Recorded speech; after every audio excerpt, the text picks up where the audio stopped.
പരിശുദ്ധാത്മാവേ എന്നിൽ വന്നു നിറയണമേ. പരിശുദ്ധാത്മാവേ കൃപ ചൊരിയണമേ. പരിശുദ്ധാത്മാവേ ശക്തി പകരണമേ. പരിശുദ്ധാത്മാവേ കൃപ ചൊരിയണമേ. പരിശുദ്ധാത്മാവേ ശക്തി പകരണമേ. എല്ലാ പ്രാർത്ഥനാ നിയോഗങ്ങളും ചേർത്ത് വെച്ച് ഈ കരുണയുടെ മണിക്കൂറിൽ ഈശോയെ പൂർണ്ണമായും വിട്ടുതന്ന് ഞങ്ങൾ നിൻ്റെ മുമ്പിലായിരിക്കുന്ന ഈ നിമിഷം ഹല്ലേലൂയ ഹല്ലേലൂയ, ഈശോയെ ആരാധന, ഈശോയെ നന്ദി, ഈശോയെ സ്തുതി, ഈശോയെ മഹത്വം. Hallelujah hallelujah. നമുക്ക് ഈശോയുടെ സന്നിധിയിൽ ശാന്തമായിട്ടിരിക്കാം. ഈശോയെ ആരാധന ആരാധന ആരാധന. ഇന്നത്തെ സുവിശേഷം നമ്മൾ വായിക്കുന്നത് ഇങ്ങനെയാണ്.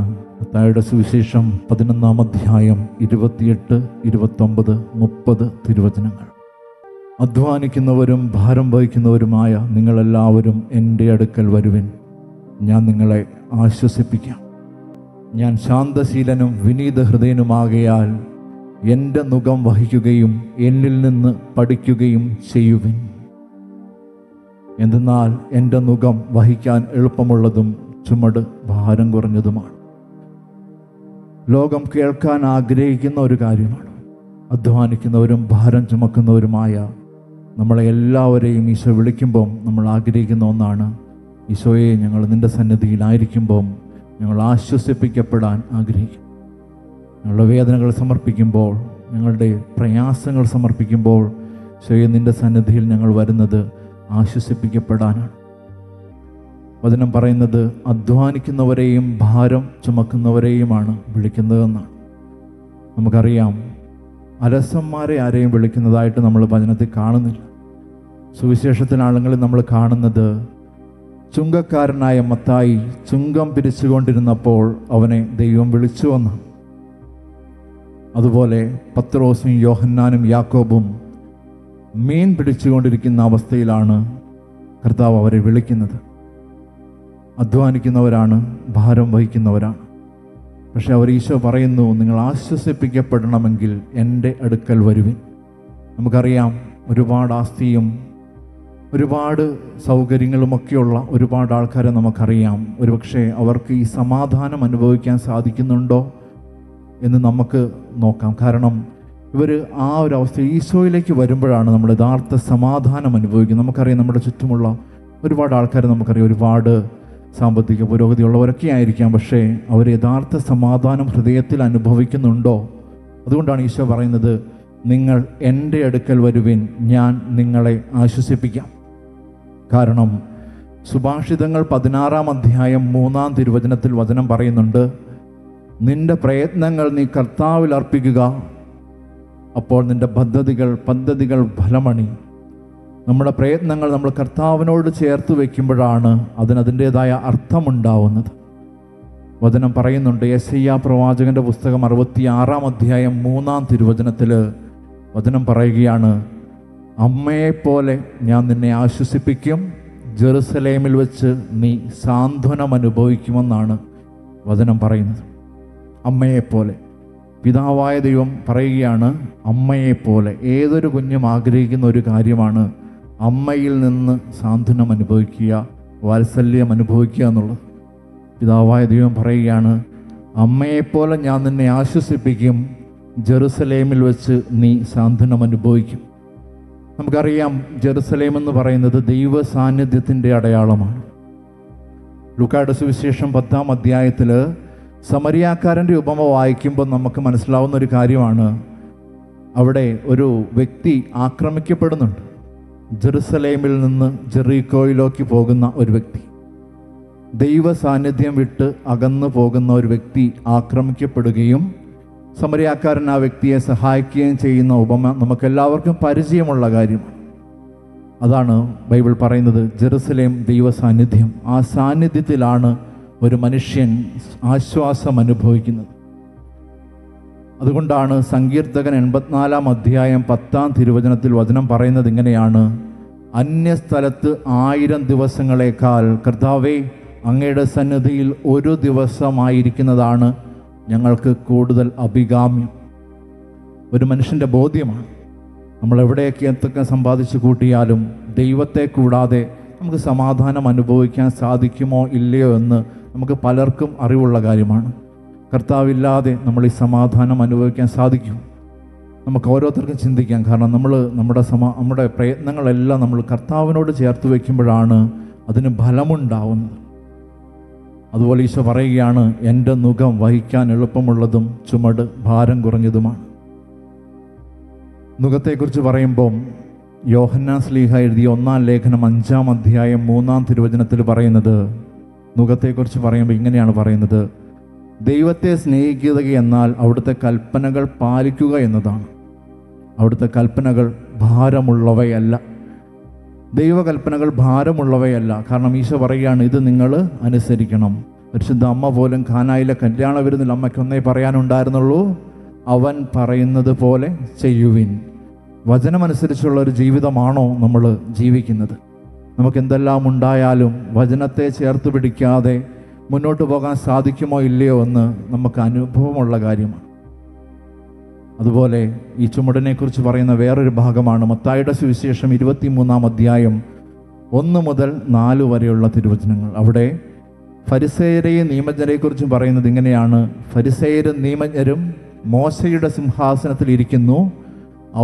അവരുടെ പ്രബോധനങ്ങൾ നിങ്ങൾ അനുസരിച്ചു കൊള്ളുക, പക്ഷേ അവരുടെ പ്രവർത്തികൾ നിങ്ങൾ അനുകരിക്കരുത്, കാരണം അവർ പറയുന്നത് പ്രവർത്തിക്കുന്നില്ല.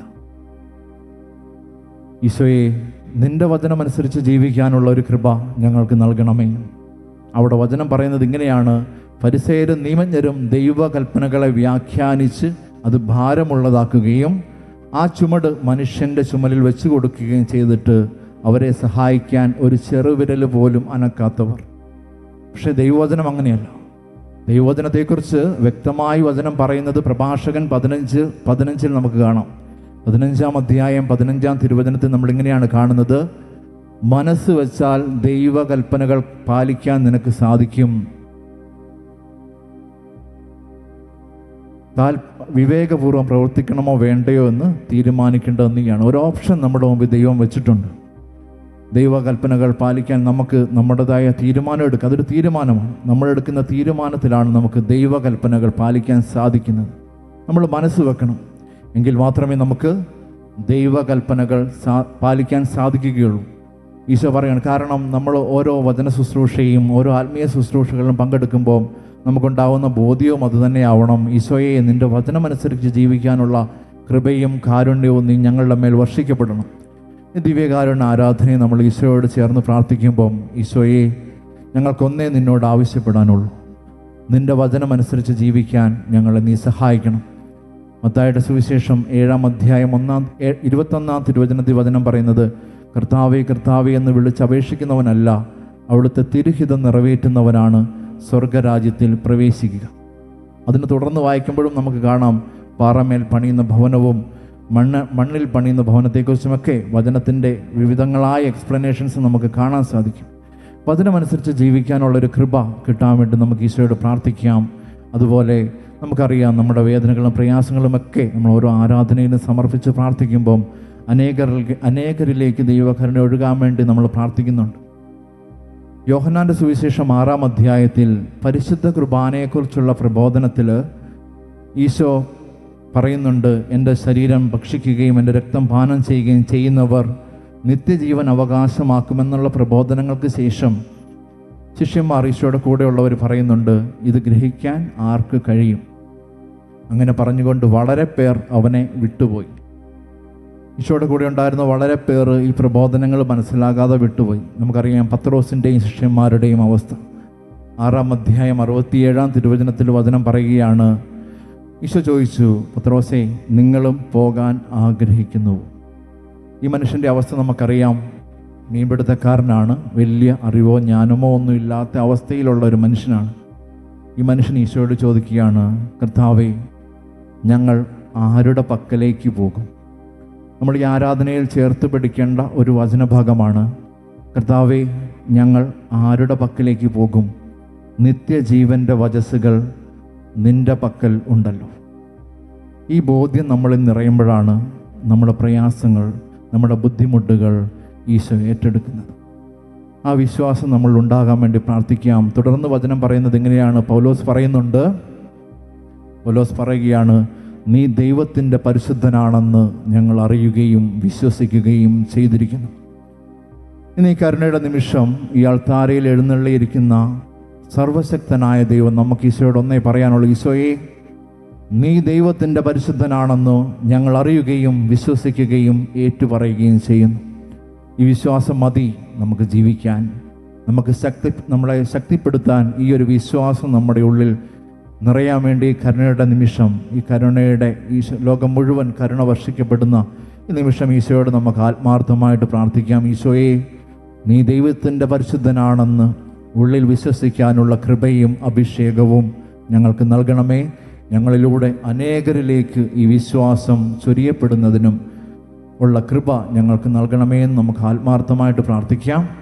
നമ്മൾ കരുണയുടെ ജപമാല ചൊല്ലി പ്രാർത്ഥിക്കുമ്പോൾ നമുക്കറിയാം, ലോകം മുഴുവനും കരുണ വർഷിക്കപ്പെടുന്ന സമയമാണ്. ഈശോയുടെ തിരുവിലാവിൽ നിന്നൊഴുകുന്ന തിരുരക്തവും തിരുജലവും അനേകരിലേക്ക് കരുണയുടെ രൂപത്തിൽ ഒഴുകിയിറങ്ങുന്ന നിമിഷം. കർത്താവേ, ഞങ്ങളുടെ ജീവിത ഭാരങ്ങളിലേക്ക് നീ കടന്നു വരണം. ജീവിത പ്രശ്നങ്ങൾ, ഒരുപാട് പ്രതിസന്ധികൾ നേരിടുന്ന ദൈവമക്കളുണ്ട്.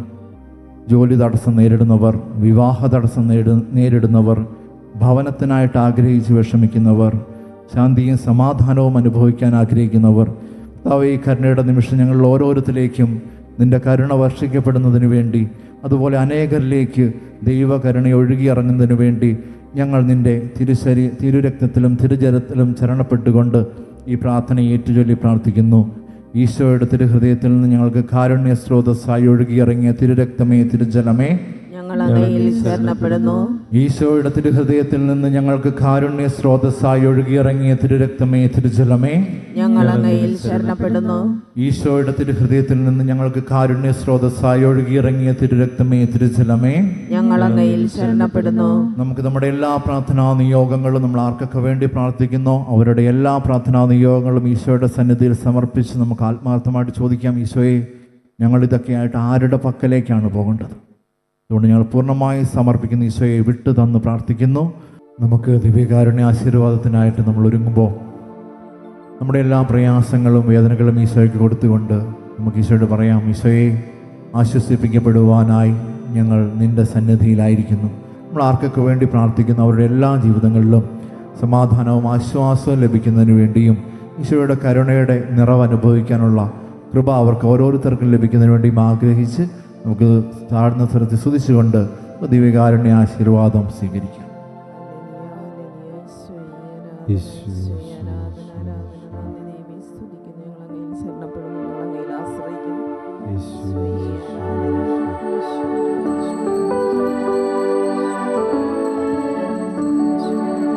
ആരാധന ആരാധന ആരാധന യേശുനാഥ.